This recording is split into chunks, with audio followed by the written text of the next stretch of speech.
Ladies and gentlemen, this is episode 2 of the series as we build towards our end of year awards for 2025 in the WWE, tentatively titled the Golden Shovelies. This week is all about the women's MVP of 2025. Let's get right into it.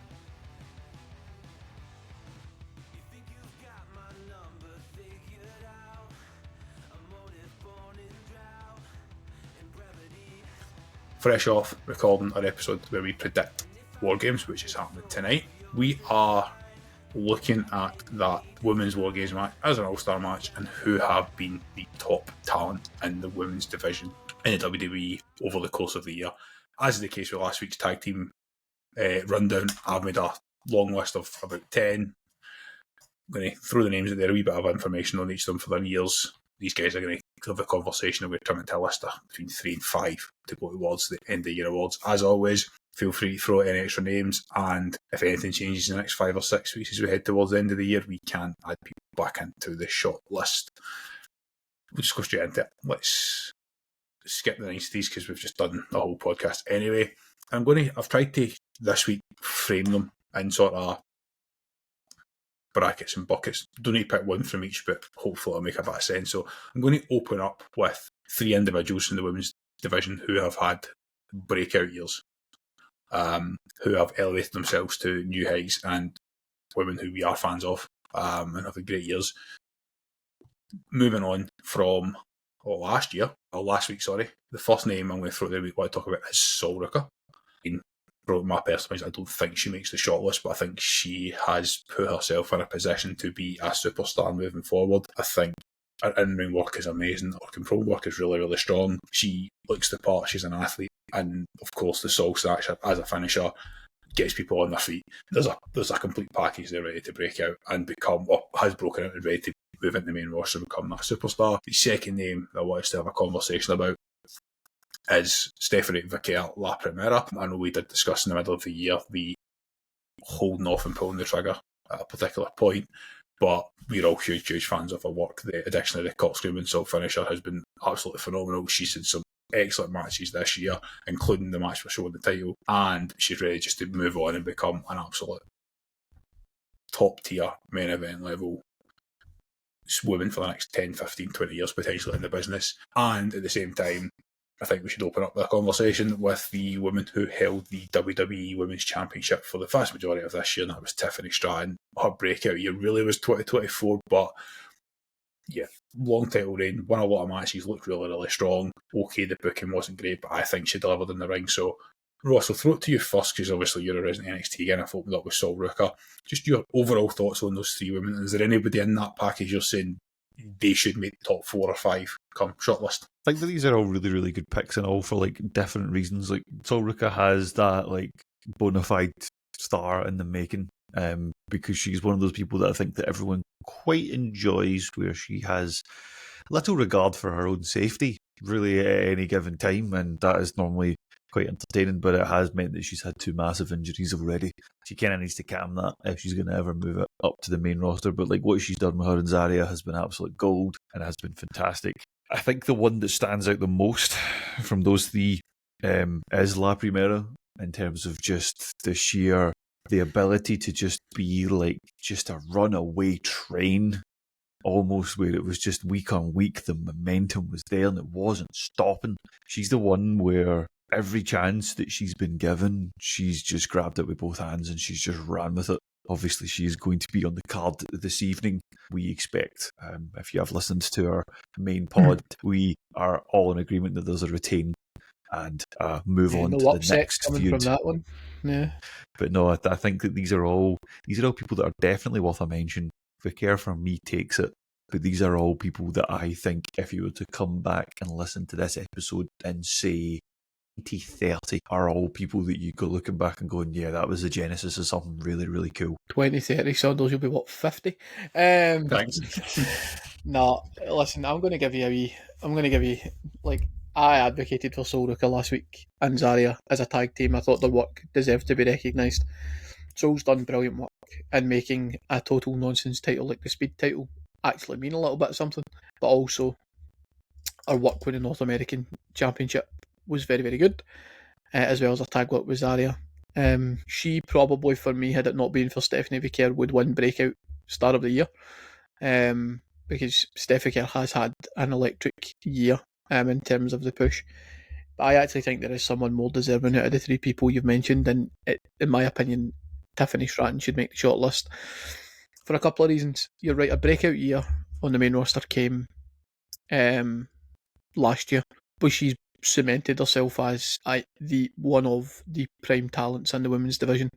And like Ross says, in 5 years' time, she will probably be the biggest star. I do believe she'll be bigger than Vaquer in the long run. I do believe that will be the output for that.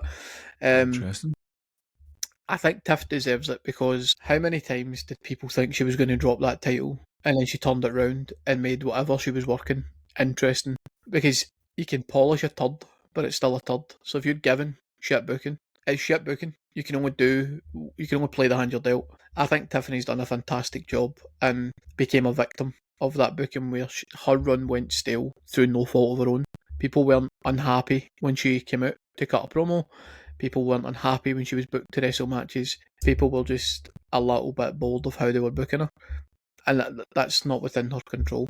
She's carried a women's division on SmackDown that has been awful for the most part.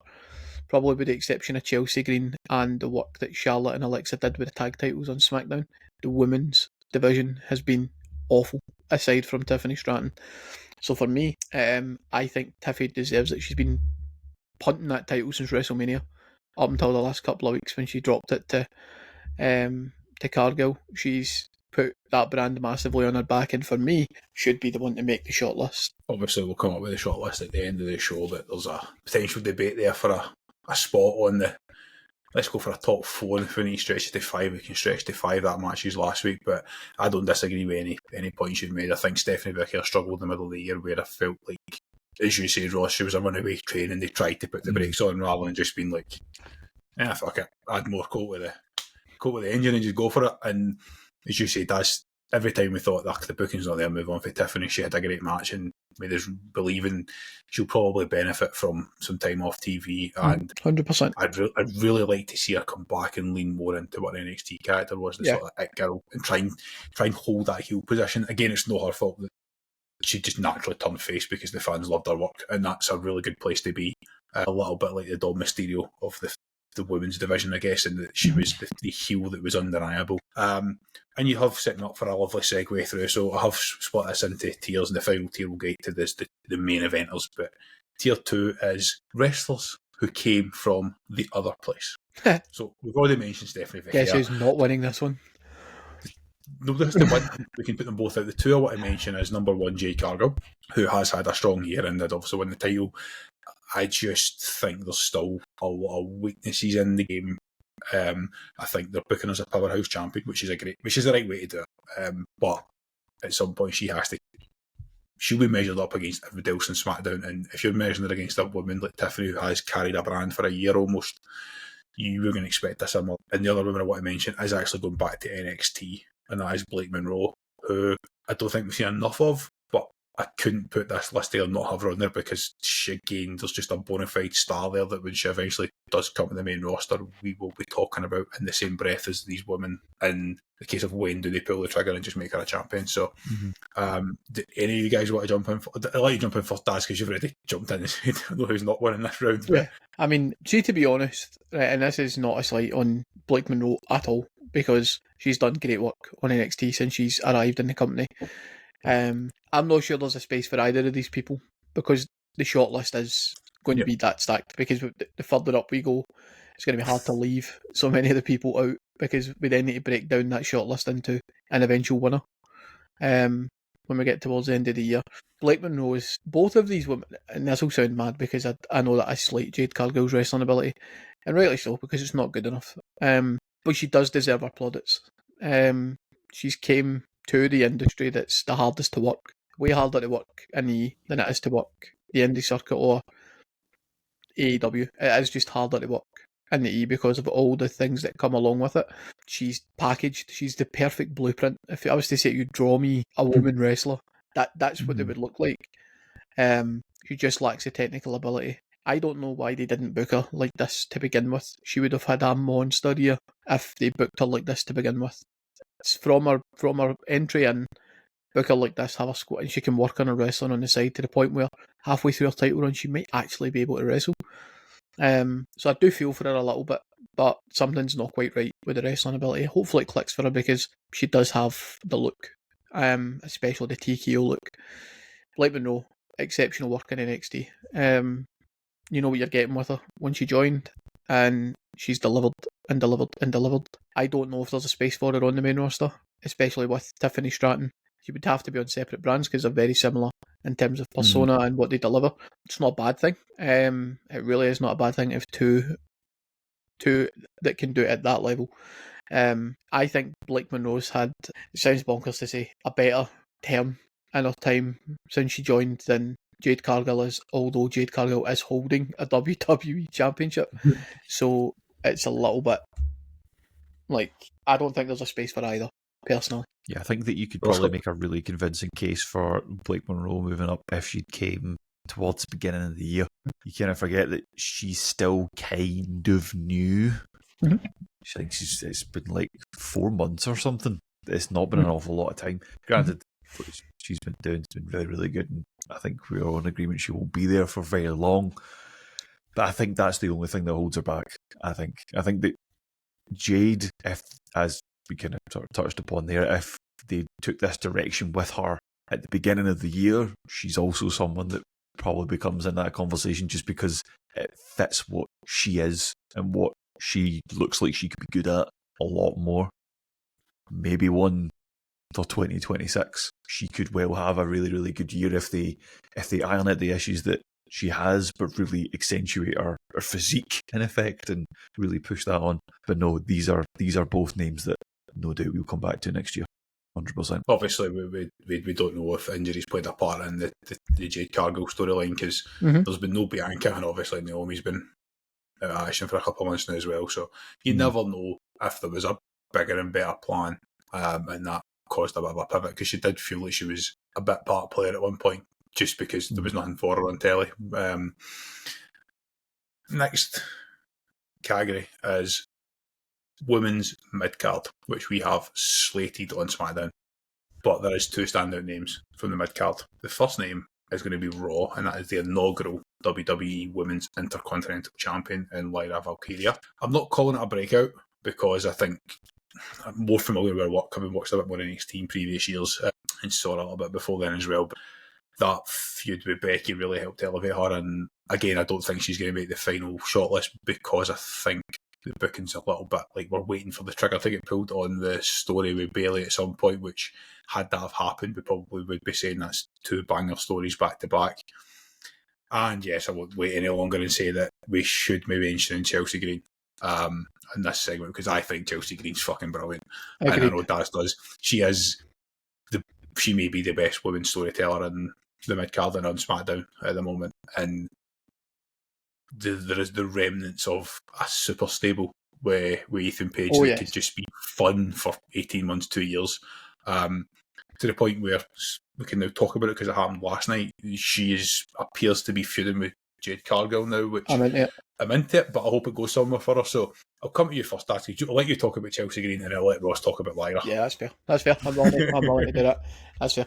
Yes, Chelsea Green, for those who are avid listeners of this Saturday Squash in particular, my Royal Rumble winner for this year. And I think, I hope, and I pray this is the setup for that we are setting her up, putting her in the shop window to see how she hangs, and we're going to pull that trigger on her at the Royal Rumble. I so hope that I'm hoping and praying because she deserves it. She's been excellent. She's had to work stiff matches. She's had to work with, no disrespect, she had to make people like Meechin look like top end mid card talent, and that's not disrespectful because the level of talent in the division in women's wrestling is so high that to be a top mid-carder, you have to basically be able to hang in the main event if you're needed. So that's not Meechin, unfortunately. That's not some of the mid-card. That's not Zelina Vega, as we've touched on at length throughout this podcast. Issa is similar to Tiffany Stratton, and you can only play the hand you're dealt. And if you're being dealt nonsense, you have to do your best to try and make it look good. She is a perennial worker. She will do anything and everything for the company. She's so over, despite how bad her US title run was, which was widely recognised, I think, that it was not her fault through how over she still is. And for me, deserves a massive, massive push. Hopefully she gets it. But I will say that she is up against massively fierce competition in this, and that Lyra Valkyria that Ross is about to wax lyrical about.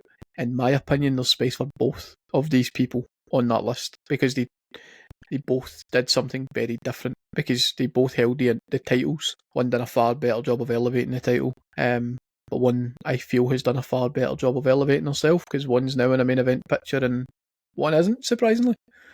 So I think there's space for both. I think that's a very fair point. Yeah, Chelsea Green's had a great year, and if they'd listened to us more, then she could have been up there as almost on the Mount Rushmore already. But when it comes to Lyra, she's had a really, really strong show, and we thought at the time when she was put into that feud initially that there was a chance that she could just get swallowed up by it. But my word, did she hang. 100%. And she hung with the best. And then when we thought, oh God, they're continuing this on, this could go stale, both her and Becky stepped up and really kept that going. I am kind of enjoying the work that she's in right now, because it's just this kind of unhinged, like, what on earth am I doing dealing with Bayley? Oh, I'll just kind of toddle along with it, knowing that it's quite realistic almost. People have probably dealt with situations somewhat analogous to that in like their working life and their personal life. They're just like, oh, this is going to be a car crash, but I want to be front and centre for it, even though I might get hit. Yeah, Lyra's had a really, really good year. I think she kind of has to be in that conversation big time. Going into next year, you would presume that there's going to be title conversations of some description. She needs to be kind of pushing up the card, because she's just really, really good. Her entrance music, people love wooing at that the same way that they love wooing when Charlotte comes in, and I think that helps a lot. So no, as much as we are all massive Chelsea Green stans, and you know, Women's Rumble next year could always be that big turning point where things could just go mega again, I think that Lyra's got to be the one that we seriously consider here. I think this is as I've started putting these lists together, this is actually harder on the men's side, because a lot of your big, I say a lot too, but the biggest men's star is a part-timer really now, which means you can almost write a couple of them off by saying they haven't been around enough, which you may or may not choose to do, because sometimes a part-timer can still be the biggest star and biggest draw and most fun all year. But on this side, all these women are basically been full-time. And before we move into the very top of the main event, I was going to start with the main event and mention Naomi. So I think Naomi had a hell of a year, and I genuinely think I'd be sitting here making the case for, I think she'd have won it. Her potential winning this award had she not announced her pregnancy and had to take time off, because she managed to insert herself into what was ridiculously strong feud or set of matches between Rhea and Iyo, and obviously Bianca was involved as well before that, and then not pull it back. She could have been in there and caused issues, but instead she moved in and she actually was brilliant. And the year started off with the announcement that she was going to attack Jade Cargill, so it's really strong booking all year. We called for it. I think it was the very first episode. We think Naomi going to Raw as a heel would be great for Raw. It needs a big heel. Then they put the briefcase on her, and we were like, it's only a matter of time, and they pull the trigger Evolution, and when we have our show of the year, or the best PLE, and we talk about best matches and stuff, that's one that we'll have to talk about, because you have a 1v1 for a title, and then you manage to elevate that match again by having the cash in and having a really good cash in. But ultimately, I think her peak was quite short because of her pregnancy, which may seem harsh. I'm still willing to. Somebody turns and says, no, I think that it was so good that we should keep her going, but I just would have loved to have seen where the story went, because it's the most compelling her character's been ever, and it's the best story she's ever told. And it's interesting because social media was also brilliant. Vaquer probably wouldn't be on the shortlist if she wasn't pregnant, because she wouldn't be world champion right now, because Naomi was that over. She was that hot. I think you could make a case that her run started so early in the year that she could still be considered. I just think there's a couple of people who have had 4 or 5 match of the year contenders that probably cut her to it with each other. funnily enough. So, Yep. yeah, she definitely deserves an honourable mention. And there's no doubt she probably will pick up one Shovely at some point. Yeah, I think so. I think, Ross, you have anything to add on Naomi, or are we content that we've covered it? I think you've covered it really well. I think that just the timing for her, I mean, if you want to go start a family, you just go start a family, right? I'm not saying that, but like in terms of purely this award show on this day, the timing for her was just awful in that respect, that if it was even 2 months down the line, she's probably a lock, I would think, an absolute lock. But yeah, no, She's never got to I'm assuming she'll show be that back title next ring. year at some point. Cannot wait to see what she does when she is. Oh, the pod I was think- going to be insane. Oh, Daz made an absolute valid point there that it actually allowed the rubber stamp on Stephanie's breakout year. Like, if we were sitting here saying what to do with Stephanie, we would have had to exclude her, whereas now we can at least have that conversation, and not at Naomi's expense, because I think she was brilliant. And obviously, as you said, as we were talking about this in March, April time, so it's not like it was recent.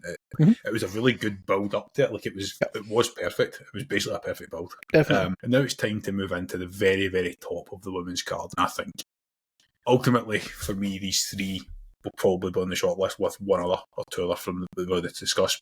The first two is Iyo Sky and Rhea Ripley, who, as you've alluded to, their dads have had match tier contenders non-stop, both triple threats, singles matches, etc. They've moved away from the title for a wee while there, and they're working as a tag team, and it's been great. Ultimately, they'll both move back in that picture. You know, I'd argue that Iyo Sky is the best in-ring professional wrestler in the world, well, women's professional wrestler in the world, and people have been making the case for overall, because I think she's been that good this year. I will also point out that we did heavily criticise a number of weeks when she was champion, where they just had her in backstage segments, which really held her back. And if it wasn't for the peaks of those match of the year contenders, we'd be sitting here saying, even though she's good, I can't really put her in that conversation. The flip side of that coin is Rhea Ripley, who is the biggest star, I think is fair, and she's carried that on and arguably has benefited most from being away from the title picture, because she was getting the Rhea Hogan treatment, which is unfair because she's still in her 20s. She's one of your biggest stars in the company, male or female, at that age. You cannot deny that. That's fact. And therefore you have to treat her at that level, and you will have to treat that level for at least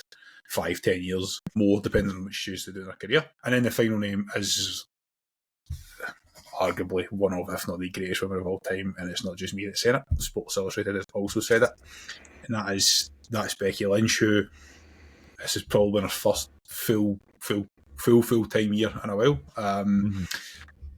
We loved the IC title run where Lyra, she elevated that IC title to ridiculous heights, and also put Lyra Valkyria over in ways that we don't often see in the mid-card anymore. She then turned that into a feud, which has allowed Maxine to go over and have a bit of a breakout moment and make us believe in that. And we're sitting here now, we're really looking forward to seeing Jessica Carr eventually get in the ring. Like, there's intrigue there. The character that she's now playing, where she's basically just acting like Donald Trump, is fucking hilarious, and I'm all for it. And I mean, I think it's just a really interesting place for somebody like her to be, where she hasn't held the world title, and she's been nowhere near it all year, and yet arguably some of her best work, perhaps since the first coming of the man 6 years ago.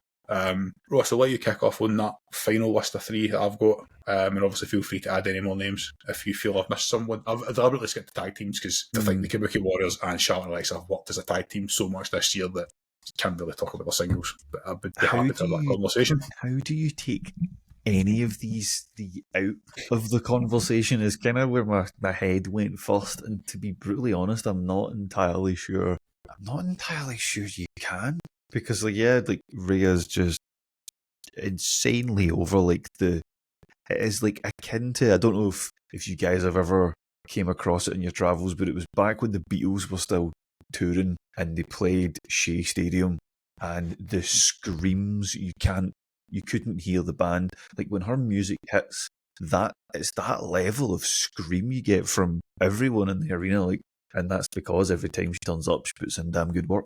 Yo's obviously just technically on another level to 99.999% of women's wrestlers on the planet, but then anytime you give Becky Lynch a program to work, it's just fire. It's just straight fire no matter what she does, and this evolution, someone who's a bit of a politics nerd, is just incredible. I'm actually kind of at a loss. How do you leave any of them out? They have, all of them have to move on and go to the next round, if you want to call it that, the big list, because the only way to separate them would be to try and have the final debate tonight, which is not the point. The point is to have that final debate in a month's time. Yeah, exactly. I think we can cut one tonight, and it's not easy by any means, right? Because you cannot cut the best technical wrestler in the division out of the conversation for Women's Wrestler of the Year. It's impossible, because this has become incredibly over. Like that, and it's nothing, right? And it's huge. So, I don't think you can leave her out. I think she absolutely has to be in the conversation. You can't have, I think it's 5 Match of the Year contenders and not make the cut. Something crazy like that, yeah. Right? It's impossible. As I've said this many times before, Rhea Ripley has ascended beyond anything women's wrestling has ever seen. That's just the level that she is. She is on Roman Reigns' Rock level in terms of women wrestling. She is the biggest name and has the opportunity to be the greatest women's wrestler of all time. It's like as the whole package, from look, ability, entrance, package, everything. She has ascended beyond anything that we've seen. So there's no way you can leave Rhea Ripley out. I think the only argument I could make is that you guys know I am not a fan of Becky Lynch, especially her promo work, right? Mm. It's been the most enjoyable year to watch Becky Lynch on the microphone, in my opinion. I just feel like we need to leave her out, because this sounds ridiculous to say out loud, she doesn't belong in the conversation with the other two for the year that the other two have had. Because we talked about it last week, and it's like there's top of your main event, and then there's people who are just a wee half step in front that are just like the people. And I think that, see, if Iyo Sky didn't have as many Match of the Year contenders as she did, you could probably leave her out. Her technical ability is so good, like Ilya Dragunov, but she's not the full package. She doesn't have the full package, but wrestling just lifts it up so much. Rhea's the only one that is, entirety of what she does is excellent.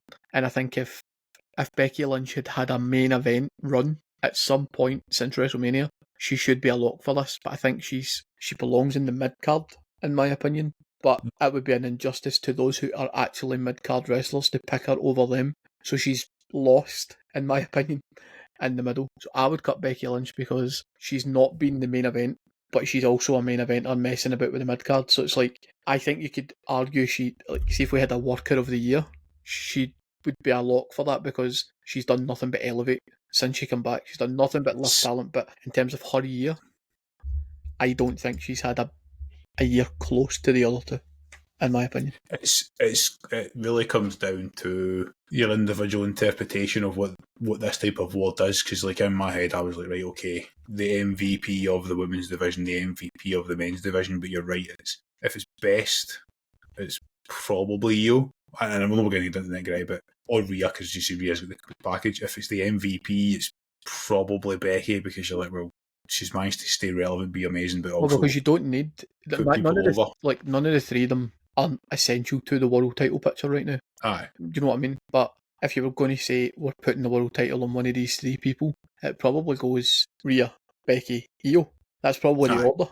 But if you say we want an excellent wrestling match, it goes Iyo and then personal preference below that. So for me, I just think that she's really unfortunate to find herself being, because she's always going to be one of the best women's wrestlers. Like, there's just no getting around that.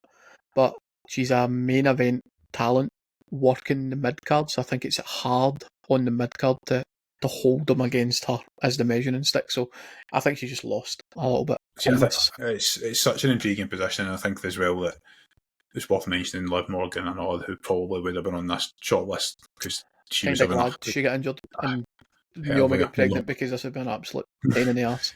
So we're going to lock in Rhea and Iyo, and we're going to try and pick two more names for the rest. I think Sol Ruca and Blake Monroe are out for me. Blake Monroe, as much as longevity, Sol Ruca, as much as we talked about her last week, and we're probably going to talk about her breakout star as well. She'll get enough plaudits for this podcast in the next couple of weeks, but without. Yeah, she doesn't need all the plaudits all of the time. Spread it out, spread the love a little bit. I guess it's tricky, though, isn't do we think Naomi had enough of a year to go in? I'd still advocate for Becky. I think her work's been phenomenal. And then do we pick between Tiffany and Steph, or do we say, well, let's have Tiffany, Steph, and Iyo? I'm open to you guys. Or do we go for 5? Because it's been... Well, here's my question. Has Becky had a better year than they 4? I don't think so. I can make a case for it based on the storytelling, but then I'm placing an emphasis on. So what? Right. So this is what I need you to tell me: is this Women's Wrestler of the Year we're talking about? Because MVP isn't really a category. Aye, but then part of being a wrestler is. Oh no, I don't disagree with putting people. I don't disagree with putting people over as part of the job. Let's be honest here. This could be a 2-person shortlist if we really wanted to be. No, that's what I mean. It will be when we come to talk about it at the end. It will be a 2-person shortlist. But what I'm saying is, are we booking this as Wrestler of the Year? Because then putting people over only becomes a small part of it. Because she didn't carry a brand. She didn't have X amount of Match of the Year contenders. It's like, that is her putting over. She's only really put over Lyra because we haven't seen Maxine yet. She's good at putting the talent over, but the proof will need to be in the pudding with that. I just don't know. I don't think Becky's had a better year than... She's not a better year than Breakout Vaquer. I think Tiffany's done so well on SmackDown. I think that Iyo and Rhea are locks. So if we're looking at a 4-woman shortlist, I don't know how you could convince me to drop Steph and Tiffany out of that for Becky Lynch. I don't know how that... I mean, I'm happy to have the conversation and make it a 2-person list, because I think we've done that, and then we're just taking 2 more in for the sake of having a conversation. If Stephanie Vaquer goes on a 6-week tear... But that's what I mean. It depends on what you want the award to be, because if you're saying it's the most valuable person, if that's what you wanted, I wouldn't include Iyo Sky in it, and I would drop Iyo Sky out because she's not the most valuable. Because but you're the host, so you need to tell me. It's just, I think it's open to interpretation. It's what you value. What's the name of the show? Women's best women's wrestler of the year. Women's wrestler of the year. Right. Probably. I'd say we drop Becky Lynch on that basis. Aye, so who are we including? Are we going for 4? I mean, if we really wanted it whittle it down to 3, it comes down to was Vaquer's breakout better than Tiffy? That's really what it comes down to, because we need to drop one of them. And then I would say I enjoyed Vaquer's run more than Tiffy. So if you've got to take out one... I would not argue with either being dropped, because I think there's room for both, but if we're making it a 3-woman shortlist, I don't know. I'll pick Tiff. He picks Vaquer.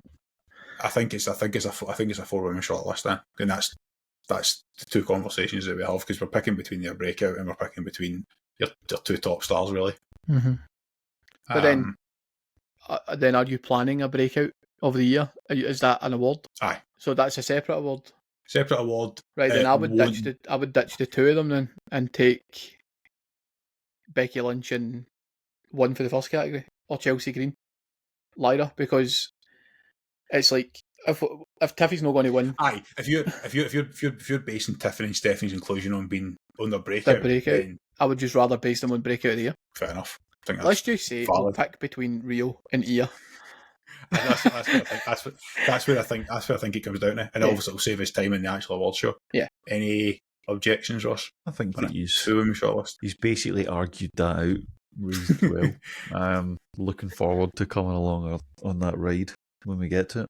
I've still to decide if there's more awards. I've got the list of awards, but I do think there's a place for, like, spoiler alert, there's a place for something like a worker or a I definitely agree. 100% agree. Because, like for example, next week, I'm going to be sitting here saying I want John Cena to win men's wrestling. I don't care about next, but and I will back you wholeheartedly on that decision. Ross, you've got a tough week ahead of you. We're throwing out all logic for this week, next week, just because we want John Cena to win something. There is probably something there, but this is why I thought I'd do these as a kind of series over the next 6 weeks, because realistically we cannot do this in one episode at the end of definitely not. Because we'll still be here at WrestleMania trying to figure out the winners. So after last week's tag team discussion, we have just whittled down the women's shortlist and ultimately to a top 2 of Rhea Ripley and Iyo Sky. That's not to put a knock on anyone else, it's just ultimately the conversations between the 2 of them. And this is the hardest conversation we've had, because if you ask me to rank these as a top 10, I don't think I could. they are so interchangeable from 3 to 10 is interchangeable, and 1 and 2 are interchangeable depending 1 on and your 2. Because preference. realistically, if you wanted to have a conversation about Naomi, that middle run of the year was so good that you could. Mhm. Hell of a conversation, hell of a discussion. Hope everyone enjoys War Games tonight, and we'll see you back here for our reactions on Wednesday. Take it easy.